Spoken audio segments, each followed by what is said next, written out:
Sir মোক বচাওক। কোন আহিছে ইমান চিঞৰি? ছাৰ মোক বচাওক। ৰ'ব ধৈৰ্য ধৰক। কি হৈছে আপোনাৰ? কওকচোন, ভালকৈ বুজাই কওক। ছাৰ মানে মই ঘৰৰ চাবিটো লৈ দাঁতটো চাফা কৰি আছিলোঁ, দাঁতটো খুচৰি আছিলোঁ।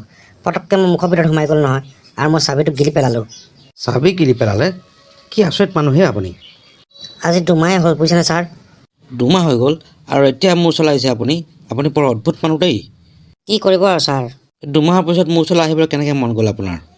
ইমান দিন মানে মোৰ ঘৰৰ ডুপ্লিকেট চাবি এটা আছিলেতো, সেইটোৱে কাম চলাই আছিলোঁ। এতিয়া সেই চাবিটো হেৰাই গ'ল বুজিছেনে, সেইকাৰণে আপোনাৰ ওচৰলৈ বাধ্যত পৰি আহিবলগীয়া হ'ল ছাৰ।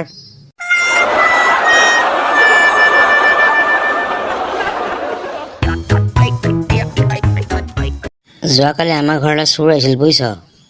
হয় নেকি? কচোন, ঘটনাটো ভালকৈ বুজাই ক। শুই থাকোঁতে ঘপককৈ সাৰ পাই গ'লো কিবা এটা শব্দত বুজিছ। তাৰপিছত?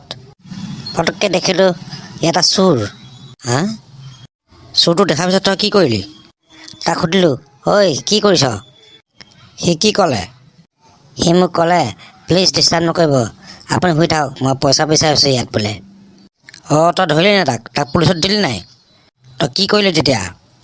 কি কৰিবি আৰু, মই ঘপককৈ উঠি গৈ তাৰ লগতে পইচা বিচাৰিব লাগিলোঁ। ক'ৰবাত কি জানি পইচা পাওঁৱেই মোৰ ঘৰত।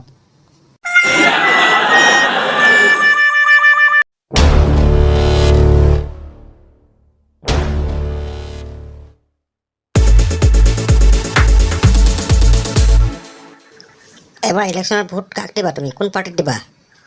মই এই পুৰণা ঘৰিয়াল পাৰ্টিকে দিম বুলি ভাবিছোঁ। আৰু তুমি কাক দিবা? কোন পাৰ্টিক দিবা তুমি? মই আমাৰ ঘৰৰ ওচৰৰ এজন উঠিছে নহয়, শিয়াল পাৰ্টিত, তেওঁকে দিম আৰু শিয়াল পাৰ্টিকে ভোট দিম বুজিছা। বান্দৰ পাৰ্টিও বেয়া নহয় কিন্তু। বা ইমান ধুনীয়া ফোন কিনিলা, ক'ত কিনিলা হে? কেতিয়া কিনিলা? নাই, মই এইটো দৌৰ প্ৰতিযোগিতাত জিকিছোঁ বুজিছা। হয় নেকি? কিমানজন দৌৰিছিলা? আমি মুঠতে 5জন দৌৰিছিলোঁ।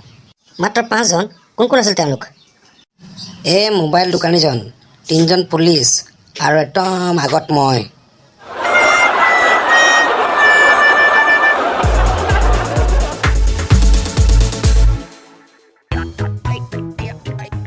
এইটো গগৈচোন। এই গগৈ, ইয়াত অকলে মন মাৰি বহি আছে দেখোন, কি হ'লনো? বৰুৱা। আজি আপুনি অফিচৰ পৰা সোনকালে আহিলে নেকি? নাই, অফিচাৰে অফিচলৈ যাবলৈ মানা কৰিছে আৰু। কিয় মনা কৰিছে আকৌ?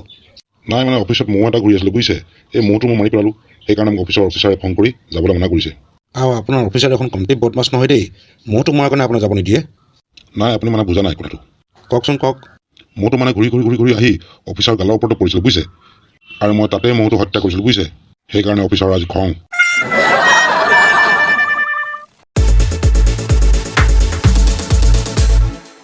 ডাক্তৰ চাহাব, এইজন মই মানুহজন। কওকচোন, এখেতৰ কি সমস্যা হৈছে? ছাৰ, আজি কেইদিনমানৰ পৰা মোৰ মানুহজনে নিজকে কলম্বাছ বুলি ভাবিব ধৰিছে। এনি টাইম মোক কৈ থাকে বোলে, মই কলম্বাছ, মই আমেৰিকা আৱিষ্কাৰ কৰিছিলোঁ। সেইকাৰণে ছাৰ আপোনাৰ ওচৰলৈ লৈ আহিছোঁ এখেতক। চিন্তাৰ কোনো কাৰণ নাই, এনেকুৱা পেচেণ্ট মই বহুতক ঠিক কৰি থৈছোঁ। আজিৰ পৰা আমি ট্ৰিটমেণ্ট আৰম্ভ কৰি দিম আৰু।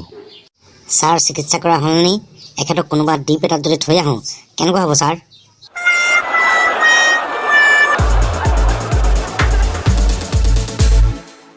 চালা, ৰাতিপুৱাৰ পৰা বহি আছোঁ, এটা মক্কেলো অহা নাই বে। আজিকালি মানুহৰ বেমাৰ চেমাৰ নোহোৱা হ'ল নেকি ৰে?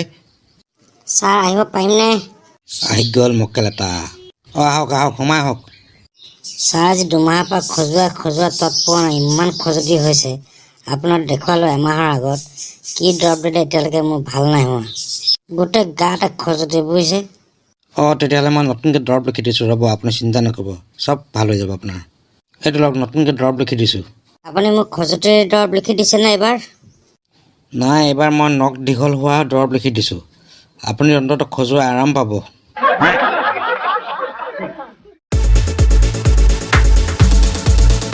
এয়া লওক, আপোনাৰ কাৰণে ফুলৰ থোপা লৈ আহিছোঁ। এইটো কি আনিলে ডাক্তৰ চাহাব? আপোনাক যে মই অপাৰেশ্যন কৰিম আজি, সেইটো মোৰ জীৱনৰ প্ৰথম অপাৰেশ্যন। যদি মই ছাকচেছ হওঁ, ফুলৰ মালাটো মোৰ ছাকচেছৰ কাৰণে আপোনালৈ উপহাৰ, আৰু যদি মই ছাকচেছ নহওঁ তেতিয়াহ'লে ফুলৰ মালাটো আপোনাৰ ডেড বডিৰ কাৰণে।